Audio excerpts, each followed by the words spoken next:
Welcome to the Michael Singer podcast, presented by Sounds True, in partnership with Shanti Publications. For more information about Michael Singer's work, access to all prior episodes, and information about upcoming releases, we invite you to join us at michaelsingerpodcast.com.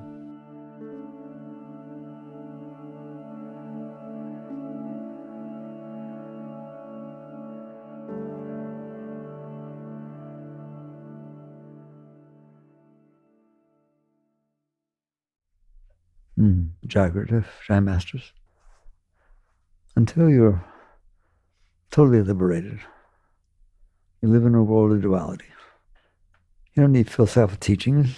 There's day, there's night, there's high, there's low, there's male, there's female, there's happy, there's sad. But they aren't different things.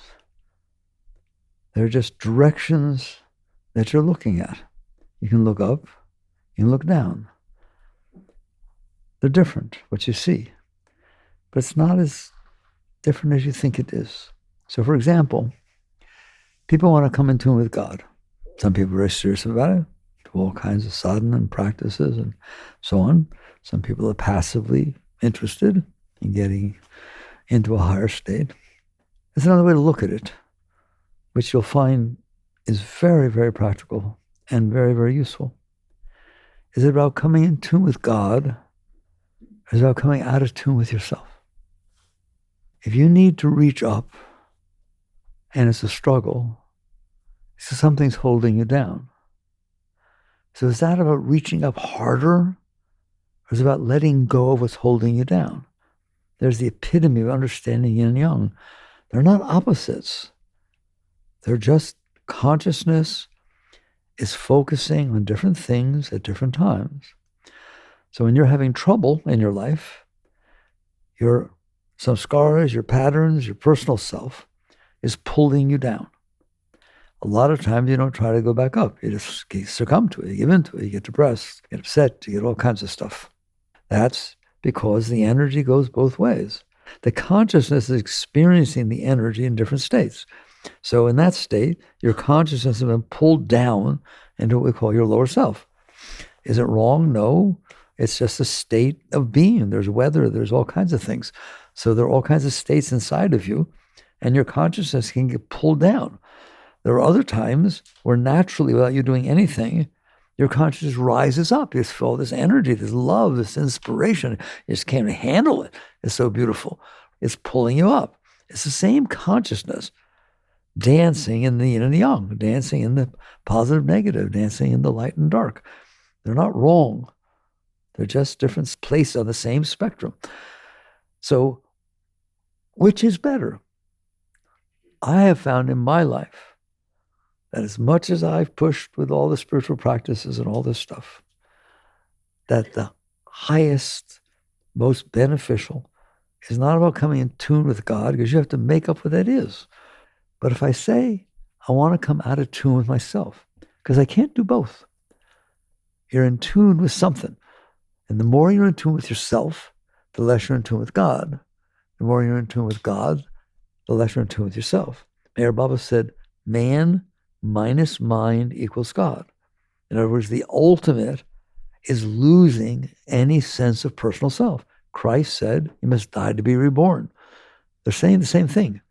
It's not just reach up the most you can, which whatever he tries to do. Then they try to go to work in the morning, right? And they go to a retreat, and then they go fall back down. It's about understanding what's holding you down, coming out of tune with that. And there's this natural ascent. It's very natural. You don't even notice it. You're just happier. You're just better off. You don't get bothered by anything because you've let go of the anchor. You let go of what's holding you down.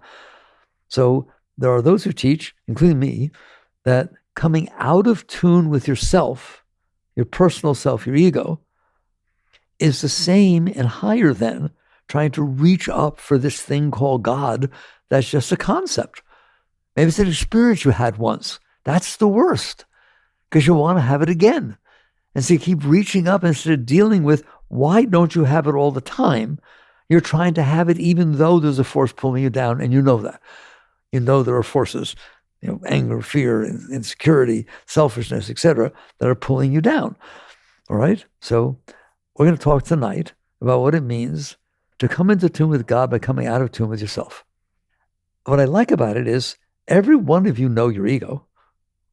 You live with it all the time. You do think about yourself, don't you? Like 99.9% of the time. What do I want? What do I not want? What do I like? What I don't like? What I'm afraid is going to happen? There's that little lie keeps showing up. Isn't that amazing? One letter. And it's always prevalent in your thoughts and your emotions. Mostly falls under, what do I want? What do I not want? And if that was the end of it, it wouldn't be so bad. But no one stays there. It's not what do I want and what do I not want? How do I get what I want? And how do I avoid what I don't want? Now, what's the purpose of wanting it or not wanting it if you're not going to come out here and kill yourself to try and get what you want and avoid what you don't want? And this is when it gets really hairy for people, because they talk about success and failure and talk about, aren't they supposed to be motivated? Let's just get it over right away. Motivated to do what? To get what you want? Or motivated to let go of yourself so you can evolve and grow? See the difference? And most people say it's about get what I want so I can feel better, so I can get my finances right, get my relationships right. I. Okay? Well, if that's what you're in tune with, that's where you're going. And don't let anyone kid you about that. If you're about the I, and you're about saying, I know what I want, I know what makes me happy, and I do know what makes you happy, getting what you want. Did I get it? Every one of you could want something different, even at different times. Tomorrow you want something different than you wanted today, because you'll learn something, right? You're happy when you get what you want. And you're not happy if you don't get what you want, and you're really unhappy if you get what you don't want. Can anybody relate to that? So you have a choice. Do I spend my life struggling to feed my personal self, to feed my ego, to feed the me, I, mean, mine, my concepts, my views, my hopes, my dreams, my beliefs, my preferences, my fears? Is that what I'm devoting my life to? And if you're not careful, the answer is yes. The default answer is that it's such a powerful force that you end up devoting your life to it. And by the way, everybody tells you to. You have to do that. You have to be one-pointed to get what you want. I did it my way. All right? And there's nothing wrong with it. You'll grow. But when you grow, you're going to find out that that personal self is not your friend. That personal self, we've discussed this many times, where did it come from? These wants and not wants and likes and dislikes and fears and all that stuff. There's only one place they can come from. They were programmed in you due to your past experiences. That's not a trite statement. It's obviously true. If you haven't experienced something, you neither like it or don't like it. It's because you experienced it in the past and it left an impression on you that impression becomes your likes and dislikes. And now you go out for the rest of your life and struggle to try and make what you want. It's funny, I don't like the word you. What your ego, what your personal self wants, how it's programmed, you try to placate it by getting what it wants because you feel better. No question you feel better. And no question you feel worse even if you think you might not get what you want. And you feel really bad if you think you might get what you don't want, don't you? You don't even need it to happen. You can make a mess in there all by yourself. I'm making it sound passive, but this is what everybody does with their entire life.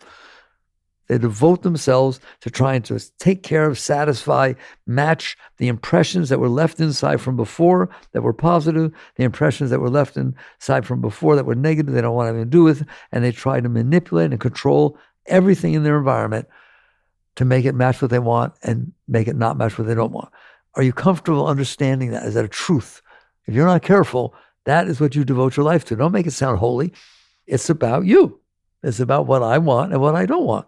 I don't care if what you want is for the world to be at peace, right? The point is, it's still what you want. It's still about you. Maybe you want your world to be at peace. Unless something goes wrong, then you want it to be a war. I don't know.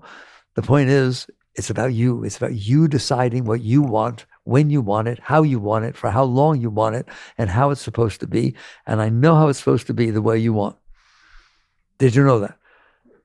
Do you have an idea of how it's supposed to be? I guarantee you that idea is what you want.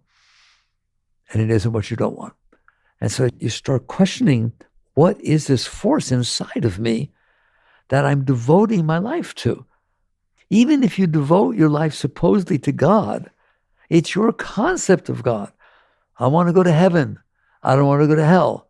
Have you been to heaven or hell? I know you have inside, but have you yet been to heaven and hell? Do you know it's there? Have you experienced it? I'm not talking about your emotions and your mind. Do you know that there's heaven and hell? You do not. You know what they told you. They told you that, didn't they? And then someone said, no, there's not. Stop believing. There's nothing. There's no life after death. Don't even worry about it. Okay, someone told you that. The point is, it's just something you made up. It's just something you believe. I'm not saying it's not true. You'll find out soon enough, all right? But the point is, you don't know these things. They're things that have left impressions on you, and now you're devoting your life. I don't want to go to hell, so I'm going to try and do this. Well, what are you going to try and do? Well, I don't know. The Quran says this, and the Bible says this, and the Torah says this. I better make a decision because I want to get it right. Now you're neurotic, okay? Now you go crazy. What's the answer? You get quiet for a minute, and you look. Am I devoting my life to myself? I don't care how positive it sounds. Am I devoting my life to myself? I want to be successful. I want to have children. I don't want to have children. I want to have a wonderful relationship with somebody. I like to have lots of relations with a lot of people. You're all different, aren't you? Which one's right? There's no such thing. It's just an ego that's had impressions made on it that now decides it wants that. Spirituality is never about that. And people misunderstand that. It's not about renunciation. It's not about not doing what you want. It's about taking a look and seeing, why do you want things? Why do you want to have children? Why do you not want to have children? Why do you want to get married? Why do you not want to get married? Why do you want to be wealthy? Why do you not want to be these rich people, right? Why? Not what do you want? You go deeper. We would just say, work at the root. You question, why is this going on inside of me? That's called witness consciousness. When you can step back and realize your mind is programmed and your heart is programmed with these past experiences. And you ask yourself, well, what if I didn't have that experience? Would I feel the same way? You know the answer is no. What if it was different in high school, and it was different here, and it was different in the first marriage? It'd be a totally different thing going on in there. You wouldn't be saying, I don't want to get married again. Not to somebody named Ben, I'll tell you that right now. You're just caught in yourself. You're caught in these patterns that got programmed into you. When you work with yourself, the first thing is to step back, not stop it. It's very hard to stop that stuff. I don't even want you to struggle. I've learned so much over 55 years, right? Don't struggle with your mind. Notice it objectively. Watch the mind's thoughts. Watch the heart's feelings. But you can't do that. They drive you to action. If your mind says, I don't like this, you're out there trying to stop it. You don't notice where it came from. Where's its roots? And the same thing, especially with the heart. Oh my God, I really like this person. I have to be with them. Why? I'm not talking to analyze. I'm daring to notice that it could change in a moment. Okay? And you start noticing. That's what witness consciousness is. The ability, I don't want to make it sound like a struggle. Struggle to not be your mind. You are not your mind. You are watching your mind. The trouble is it's so powerful that your consciousness gets pulled into it and you lose your objectivity. Little by little, and we can talk about it in more detail in a moment, you will find out you're capable of noticing the mind's behavior, and you're capable of noticing the heart's behavior, and you're capable of noticing that they aren't always where you should be listening. People say, follow your heart. Are you kidding me? What if you followed your heart? Be married and divorced the same person 6 times. That's what they can't mean now when they say follow your heart. They mean transcend the personal emotions in your heart, feel the deeper sense of your heart, and follow it. But that's not what we do. We're reactive. The moment the heart's doing something, we're trying to make it not hurt. We're trying to make it feel good. Yes or no? We just immediately react to it. We behave accordingly. We yell at everybody or we grab at them. And the same thing with the mind. The mind just sits there and tells you what you're supposed to be doing to get things the way you want. Eventually, and it doesn't take long, this first step, you start noticing how tenuous this thing is, how easy it is for your feelings to change. And instead of telling somebody, don't behave that way, I don't like it, you look inside and say, what's wrong with me? I can't handle if someone didn't say hello with the right tone, or didn't handle a friend that didn't call when they were supposed to. You start noticing, it's crazy in here. It's very sensitive, isn't it? Both mine and why am I following all that? If it can change in a moment, why do I react to everything that's going on? And that's what the mind and heart do. The personal mind and the heart are extremely reactive because they're programmed with different programs. You like the person Ben in high school, and now you married one, and you don't have anything to do with the Ben ever again, including the ones in high school. You just paint this, I can't talk about it, okay? So you wake up and you realize, I can notice what my mind is doing. I'm not telling you to stop it. I've learned, don't try to stop the mind. There are much higher ways to deal with the mind than trying to suppress it, trying to stop it. So I started to say, it's not about renunciation. It's not about finding out what you want, but not doing it. That's just dumb. If I know that this would be the happiest person in the whole world, I'm not going to do it. Why? I want to go to God. Oh my God. Don't come here and talk to me about that kind of stuff. What you're doing is suppressing a part of your being, and you ain't going to God with that anchor down there. That's not how you deal with yourself. And so you wake up and you realize, I'm in here. I notice I have quite the mind. That's very opinionated. And it's like a little baby if it doesn't get what it wants. And it throws tantrums if it doesn't get what it wants. And it gets really, really lost if it gets what it wants, right or wrong. It's been that way your entire life. I'm begging you, just notice. Don't do anything. Notice. You're capable of noticing.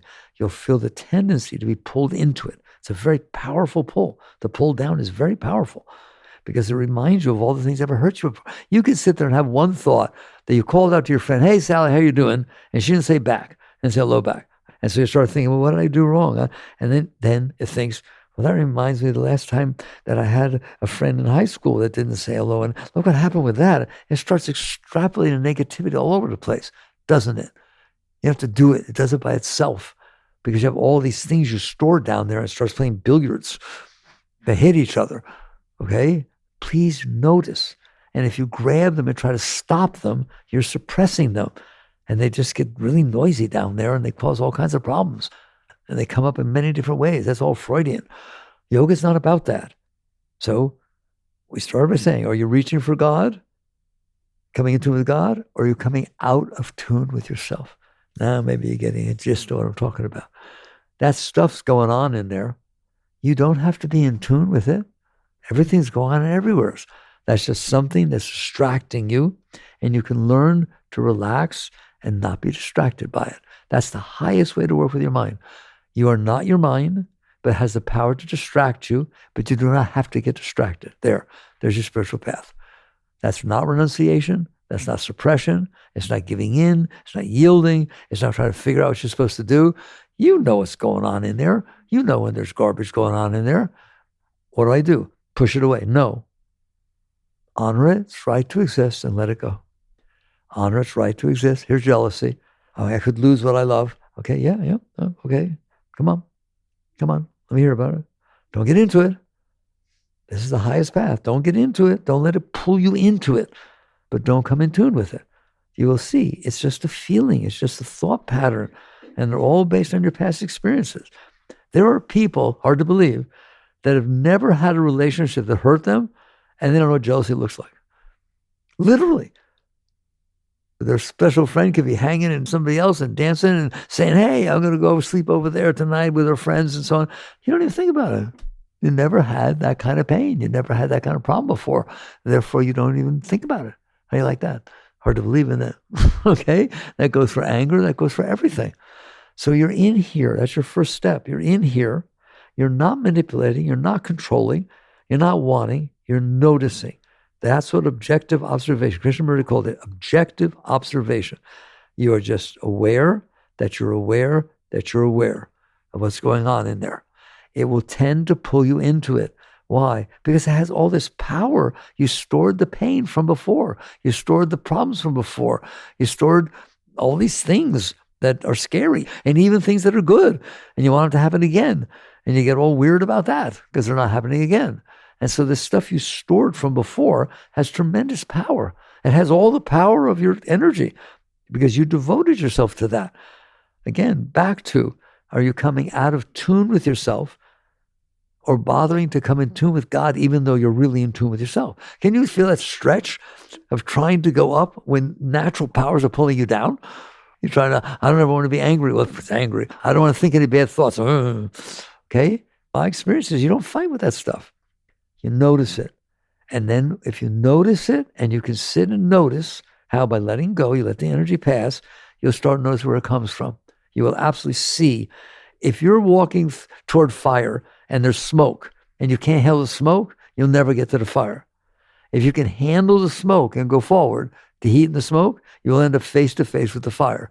It's the exact same thing inside. You're in there, the stuff is coming up. If you can't handle it, you just try to stop it. You try to push it down or make the world change or do something so you don't have to experience it.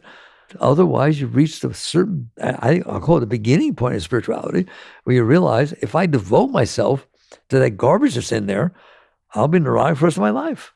Does it change? Does what you want change? Is it the same as it was 10 years ago, 5 years ago, yesterday?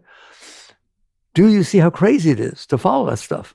It's not going to take you anywhere. It just goes in circles and jumps around. All it does is try to say, how can I be okay now? And the next thing you know, you're trying to manipulate everything to make it not be the way you don't want and be the way you want.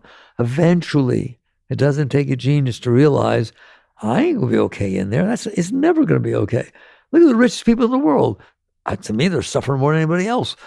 Look at the people. Hollywood has the biggest divorce rate. They say used to, now they don't bother getting married, right? But it used to be said that Hollywood had the biggest divorce rate, right? Then where's the answer? Where's the answer? Somebody's married for a long period of time, and a friend tells them, yeah, well, that's really beautiful. But I had a number of different relationships, and there were times in my life I didn't have a relationship. I traveled over. You start saying, God, maybe I should have done that. Come on, look at me. Look at me. That's what it's like to live in there. There's no peace. There's no solution. There's just trying to stay away from all the noise so you don't have to suffer. At some point, you notice, okay, this is where I want you to start your path. I'm in here, check. I have a mind that talks a lot and has really strong preferences. And when it gets what it wants, it's happy. When it doesn't get what it wants, it's miserable. And when it gets what it doesn't want, oh boy, look out. And my heart, I don't even bother talking about the mind because the heart is exactly the same. The root of the mind is in the heart. So your desires and your preferences and your needs and your good feelings and your bad feelings, they come from your heart, but they match your mind. The mind will always talk about what's going on in the heart, and the heart will always talk about what's going on in the mind. Let's say you're having a nice day, and you drive by a poster that reminds you of Ben, and all of a sudden your heart hurts. And then your mind says, I'm not driving this way anymore. I don't want to see that sign ever again. You do things like that and solve a single thing. What you learn to do is I'm in here, and I notice that the mind is crazy. It just goes all over the place. Don't do anything. I beg you. I would love you to be able to sit there and notice. You notice. Whoa, look what it's doing now. Whoa, glad I didn't go with that one. Whoa, that's what it starts to look like. You start noticing it's all over the place. And so there, and then your heart does the same thing. You notice it. Like I said, do not listen to them when they tell you just follow your heart. It knows what it's talking about. It does not. Deep heart, the spiritual heart. But boy, good luck to get past the personal heart. Normally, it's just this personal heart. They're spewing emotions, spewing fears and desires, and based on your past experiences. Just notice that's where they come from. You have to analyze them. It'll be Freud. Just notice. Yeah, high school was tough. Yeah, it's good enough. Wasn't it? Or my parents got divorced and I ended up with stepfather, stepmother, right? And it's like you left stuff in there, and that's where it comes from. And when you notice it, it's just a bunch of stupid stuff that you had an experience. I keep trying to teach you. What if you didn't have the experience? What if your parents didn't get divorced? Are you a totally different person? That's ridiculous. How could you tolerate such a thing? You're liberated. Your soul came down and born on the earth, and because your parents got divorced, you have all this junk inside of you. You hear me? And so you wake up and you start noticing. That's why the mind is the way it is. That's where the heart's the way it is. That's where my personal thoughts come from. That's where my personal feelings come from. And you ask this question, is that okay with me? Is it okay that it bothers me? No. Is it okay that it's that way? Is it okay that you notice that those past impressions spew themselves and they jump around in there? Have you noticed you can be okay in there? Just like you can be okay noticing anything else in the world. Clouds go by, people go by, white lines go by. You can be okay unless you make yourself not be okay. The key is that okay with you or is that not okay with you? If it's not okay with you, I assure you, you're neurotic. If it's okay with you, I assure you, you're going to get disappointed at some point because it will never stay. No one behaves the way you think they should. No one is the way you think they are. And you start catching on. Why can't I have what I want? You ready? You're not meant to have what you want. That's not what it's about. It's about ceasing to get lost in yourself. The more it's about getting what you want and avoiding what you don't want, the more you are now in tune with yourself. And everyone's in tune with themselves. Don't look around to anybody else. That's what they're in tune with. I, me, mine. This is what I care about. They know because if they get what they want, they feel better. If they don't get what they want, they feel worse. And if they get what they don't want, oh boy. So they're struggling to make an outside world match what you want inside. That's what it means to devote your life to yourself, to come in tune with yourself. You don't have to come in tune with yourself. You're very much in tune with yourself, aren't you? Okay? It's sort of like the default state. What matters is me. And I've discussed that with you at length before, how much what matters is you. Do I have to talk about it? Or do you notice it's all about me, what I want, what I don't want, what I like, what I don't like, what somebody did that I don't like? It's every single thing is about this tiny little piece, little thing, 5'10", 6 feet, a couple of feet wide. And what you do is notice every single thing. If a mosquito bites it, if a feeling comes up, if a thought gets created, right or wrong, you're completely addicted to yourself. We're so addicted to it, we don't know it. It's like a heroin addict. I'm fine when I get a hit, but you don't want to be around when I don't. So therefore the solution is to get a hit. See, I'm doing much better. You're addicted to your personal self. But you think it's normal. It's normal that you think about yourself. It is not. A great being doesn't ever think about themselves. Even great scientists sometimes just get so lost in the work, not doing it to win a Nobel Prize. They couldn't care less. They just feel so inspired to express something higher, something bigger than themselves. Scientists can be like that, or they can be terrible, that they're all about cheating and faking stuff so they can win a Nobel Prize or get a raise or publish or perish, right? But a true scientist and a true artist, they're not like that. They're not thinking about themselves. An artist, a true artist who's creating music or painting or sculpture, they're not thinking about what I'm going to get from this. They're lost in the process of expressing the beauty that's inside of themselves, not the personal self. A true artist couldn't care less if anybody likes their art or not. Unfortunately, a lot of them are struggling, so they have to do something. But a true artist doesn't deal with that at all, not one iota. They would never think about it. They're just trying to create and express the beauty that's inside of them, not the personal self, the higher energy. And that energy is close to God. That energy can come down from really high places. And when you're out of the way, it flows through. And that's a very great being. I told you, a master, that's what it means. You've mastered this whole thing. Meaning what? There's no personal stuff going on. You can come back and be somewhat personal.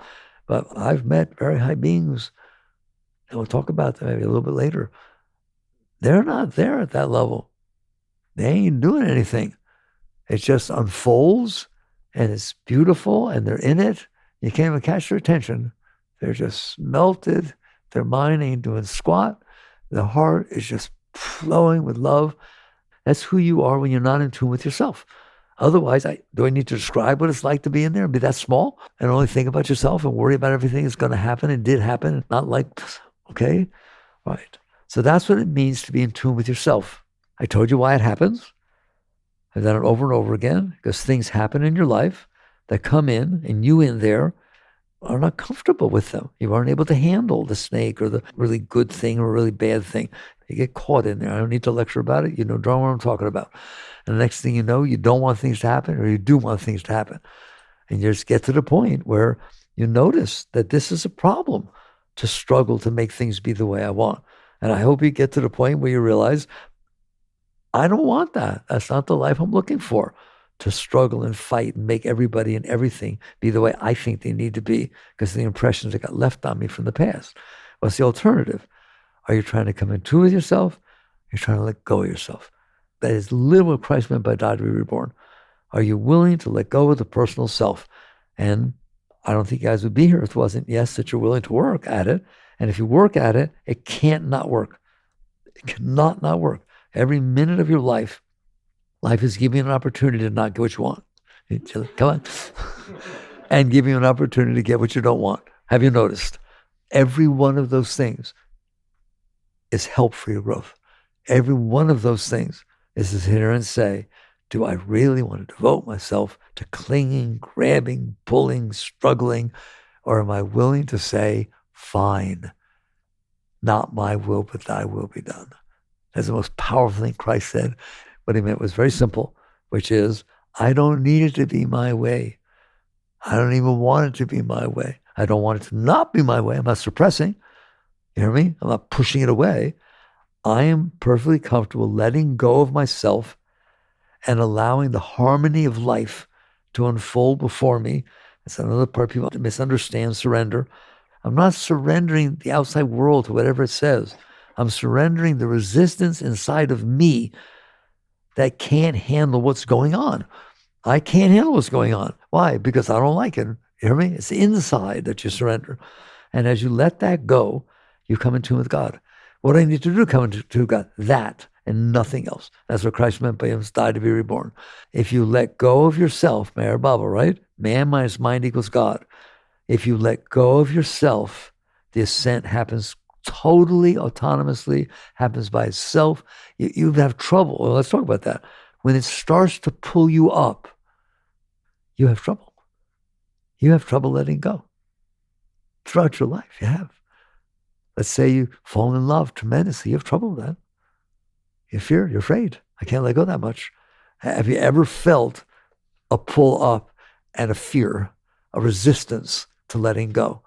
To like I said, I've met some very high beings, and I know them, I can feel it, I see them. They just naturally fall back into the place. Actually, what I thought about, we'll talk about, when I was running the company, they would have these retreats. They're very foreign to me, but they have these retreats, right? And on the retreats, the execs would go for like 3 or 4 days, and there'd be all these fun games, all right? And they were like the challenges. Can somebody stand behind you, and can you fall straight backwards and not look and not try to hold back and just completely surrender and let yourself fall backwards and trust that they will catch you? And I remember that Sabrina and I remember what specifically one was that there was this, what do they call them? Bubble balloon things, the runways, okay? And you'd go run as fast as you could and you just throw yourself out, right? And fall on top of them. Nobody could do it. These great executives, not a chance. And they later told us that they walked around marveling how Sabrina just threw ourselves out there and bounced off the stupid thing, all right? Like a funhouse type thing, all right? But you'd watch, they couldn't do it. They'd run, they'd hold yourself back. You hear me? Okay? That's what it's like to come in tune with God. To completely let go of every part of your personal self. And the fall back has no handles and no sides and no size, and nobody's in there caring. They just fall completely back. That's what it means to come in tune with God. It means letting go of yourself, coming out of tune with yourself.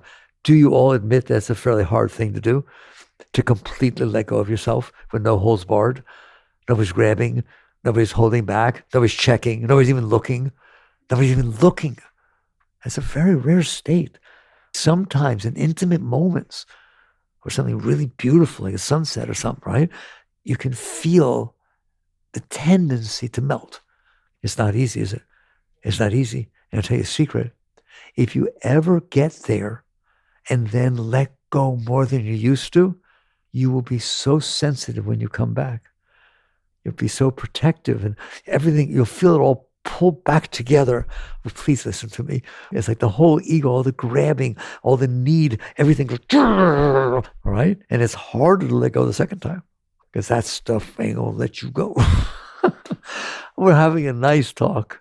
We're talking about the difference between being in tune with yourself versus being in tune with God. But you don't get in tune with God while you're holding on to yourself. Every one of you are capable of the state we're talking about. How do you know that? Because you hold yourself back. Because you go like that, don't you? Spirituality is about not going like that. Spirituality is about the tendency to see that tendency to pull it back toward ego. That's the personal self. It tries to hold itself together into a safe spot that it understands what's going on, that it can get what I know how to get what I want. I can buy this and get this and do that, and then act this way and behave this way. You just built a fake self that by being like that, you're trying to hold it together so that the outside will be the way you want it to be, so you feel safe. It's all about feeling safe. It's all about not suffering. It's all about not hurting. It's all about not having disappointment, okay? Well, you're not going anywhere like that. So what do? You come out of tune with yourself. How?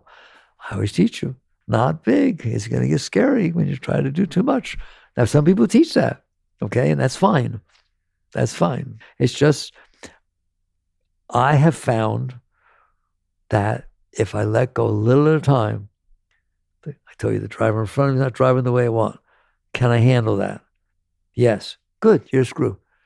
You just handle the situation you weren't able to handle before. You complain to the driver. You talk to the driver, and they don't hear you. Everybody else will use the same example. They're perfect examples. Every single one of you talk to the driver in front of you. Have you not? Do they hear you? Does it do any good? So here's a freebie. If the cost-benefit analysis is 100% cost and zero benefit, I think we can let go. There.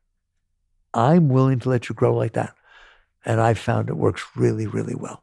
And so you sit there during your daily life, not extreme situations, but during your daily life, you practice letting go. You're practicing, I can handle this. And you just relax through it. That's what you're not doing when you're tense. So you just in this moment, I can relax. I dare you with that driver in front of you. Just relax your shoulders, relax your tummy. Use it as a spiritual practice. It's as important as meditation. No lightning came down from a master yet. All right? It's very important. It is really, that's what that's doing. It says, I don't want to be in tune with myself. It's a neurotic maniac. That makes no sense at all. He's being bothered by things that don't do anything. Okay? The other one I gave you, the driver in front of you, and the weather. They're your gurus. I'm not kidding. There's so much growth. Does anybody have trouble with the weather? The heat, the cold, the wind, the snow, the hurricanes. Anybody have trouble with the weather? Did you change it? Not one iota. So therefore, there's no cost in letting go. It's hot out. You're sweating. It's hot. It's going to be hot till you get out of that car and get into the air conditioning. Is that okay with you? If you say no, you're dead. Why? Because it is that way. I give you this path that's so simple if you're willing. And people do it. They write me from all over the world. Oh my God, I've grown so. Of course you did. You stopped committing yourself to yourself, at least at the easy levels. And what you're going to find out is if you do that, the next level is easier. If you can handle the driver in front of you, you can handle your husband when he comes home in a bad mood. I already handled that level of disturbance. I handled that level of discomfort. And I realized it's stupid to be uncomfortable about something that doesn't make any difference. It's called letting go of yourself. That's what surrender means. Not some drug dealer comes to you and says, hey, man, you want some heroin? Well, Mickey said to surrender. No, that's not what it means. It means you're in here and you see the tendency to close, don't you? See the tendency to retract, to restrict, to be negative, to complain. That's a part of you I want. Just a simple little thing that there's no reason to complain, doesn't do any good at all, but the weather or the driver in front of you or the fact that the person didn't say hello, and you start letting go of the resistance. That's what it means to come out of tune with yourself. Every moment, every millimoment that you come out of tune with yourself, you're more in tune with God. Because I showed you, ultimately, when you can let go completely, and just fall backwards in complete surrender. That's where the masters went. That's what Meher Baba talked about when he said, my consciousness was a drop of water. It fell into the ocean. Find it. Find that drop. That's merger. That's my Father and I one. So you're getting there as you let go of the drop, as you let go of your unwilling. Why didn't the drop fall into the ocean? I don't know. I'm holding on that drop. So little by little, you be letting go. It's something I always want to talk to you about, right? Like that executive training thing, right? Can you throw yourself out completely without any holding back in any way, shape, or form, all right? Or fall backwards, the trust thing and so on, right? They seem like stupid games. They're not. They're team training, right? Okay, you learn a little bit about accepting that somebody else might be different than you. But this whole question of just letting go, just throw it on out there. You should be able to do that. Not because you want something enough to do that, but because there's nothing stopping you from being high. There's nothing stopping you from being free. There's nothing stopping you from being open and just enjoying the wholeness of your life. But if you get into a car and you're scared to death of getting in an accident or scared to death you're a backseat driver, you're not going anywhere. And it seems rational, doesn't it, at the time? But you can find out that 99.999% of the time it didn't do any good except make you neurotic. And so you practice letting go. What does letting go mean? Coming out of tune with yourself. It doesn't mean you're lost. People misunderstand that. You should know yourself. Yeah, but not that self, not the personal self. And so you learn to let go of yourself.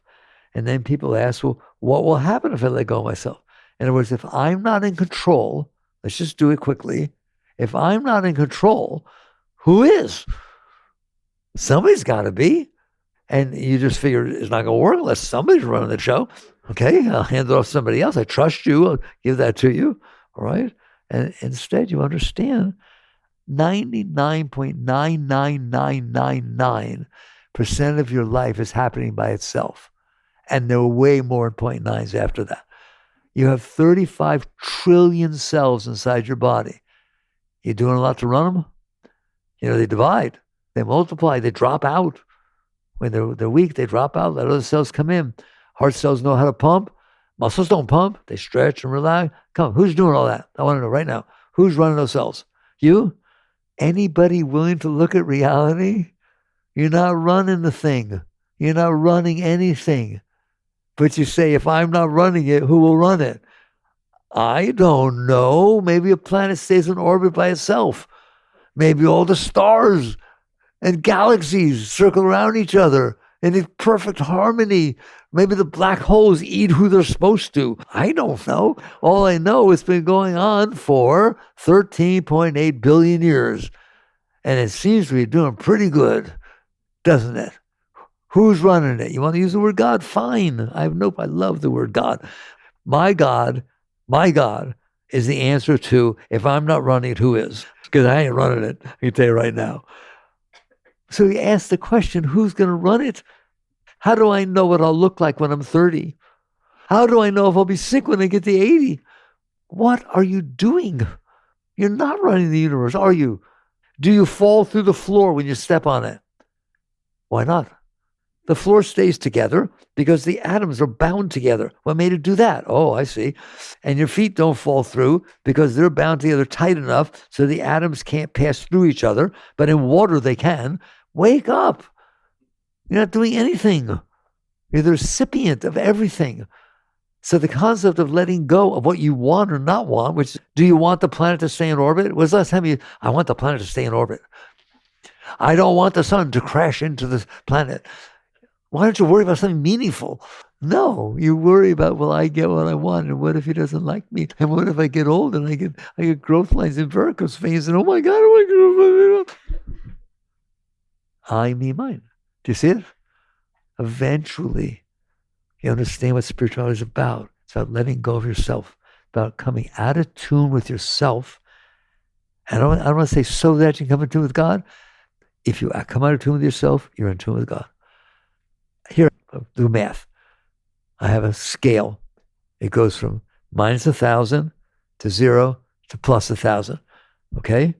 If I move anywhere in that scale positive, I'm less negative. If I move more negative, I'm less positive. I don't have to do anything, do I? It's a scale. It's the same thing. If you let go of yourself, you're with God. If you cling to yourself, you're not with God. You're with yourself. It's just simple math. It's simple stuff. So this concept of coming out of tune with yourself is all of spirituality, right? But people misunderstand that. They say, you mean like I can't do anything to better myself? What you're going to find out is that life is here for your growth. Life is here for your betterment. But your betterment is about your liberation, your freedom. And everything in life, one day you will understand, not right now, everything in life is for you. It's all for your purpose. There's nothing that ever happened to you that wasn't for your purpose. Nothing that will ever happen. You say, oh, you don't understand. When I was in school and somebody came and they hit me and I was just minding my own business. What'd you do with that? Is it still in there? Do you hate the person? How old were you? Has it passed through yet? Do you understand that people can be like that? Maybe their parents beat them. Where are you from that experience? Because it's all about your growth. I know it's a toughie, isn't it? Every single thing in life is about God. It's all about the evolution of your being to lift you up and let go of yourself. Christ said you must die to be reborn. Okay? You have to let go of yourself. So your willingness to let go of yourself is your willingness to go to God. They work together. If you let go of yourself, you're with God, period. If you let go of yourself completely, bam, the drop falls in the ocean. It just drops off and you merge. And that's who you are. If you cling to yourself, whoever read Genesis about the fall from the garden? Like I told you once, I don't want to sound like a biblical scholar. I read the thing once in 1972 or something, right? And that was that. But it comes back.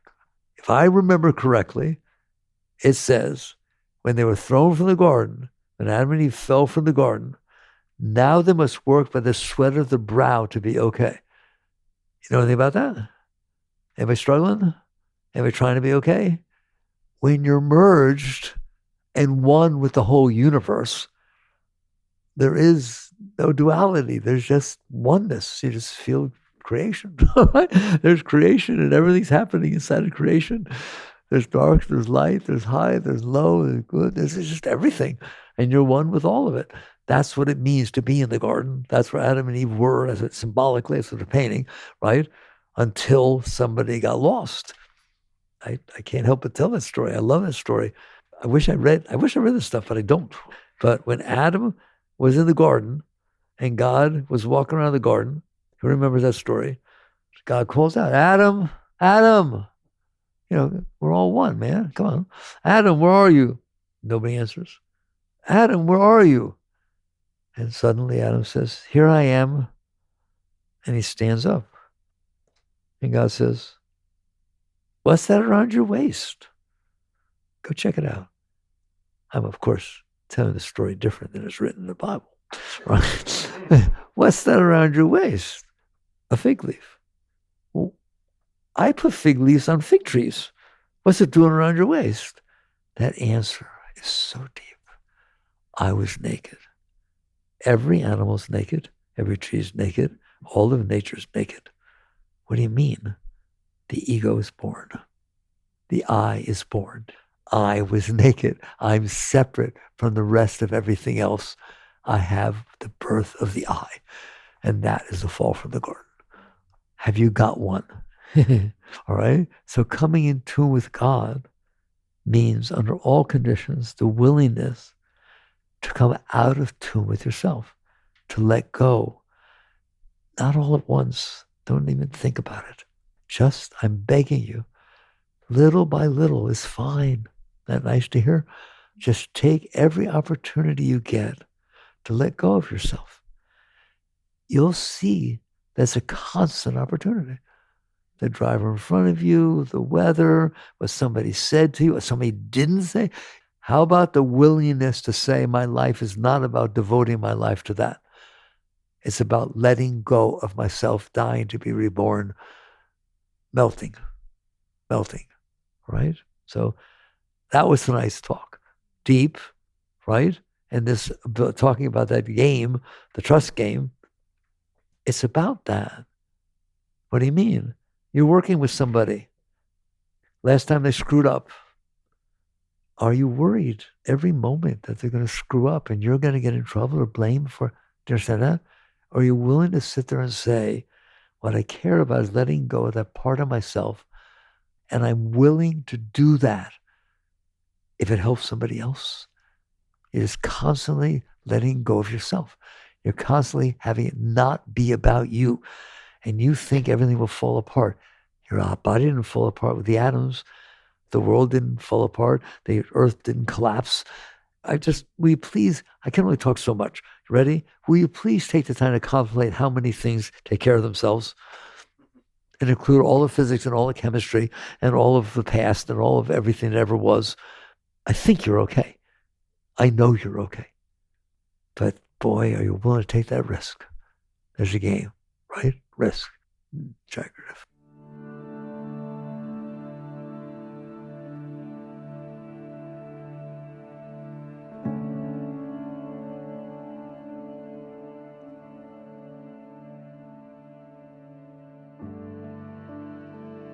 You've been listening to the Michael Singer Podcast, produced by Sounds True in partnership with Shanti Publications. For more information on Michael's body of work and all back episodes, please join us at michaelsingerpodcast.com. Thanks so much for listening. Sounds True, waking up the world.